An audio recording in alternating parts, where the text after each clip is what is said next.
¿Qué tal, gente? ¿Cómo les va? Bueno, este es un video de Siciliano en su taller para mostrarles cómo quedaron las herramientas que estuve desoxidando y bueno, se podría decir restaurando.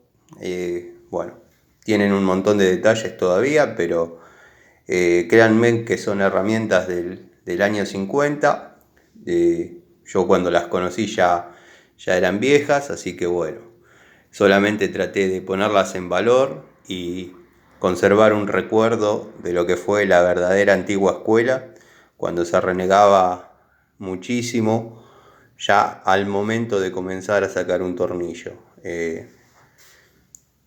Con estas herramientas yo empecé a trabajar, así que bueno, voy a hacer un videito completo en mi canal de YouTube, Siciliano en su taller.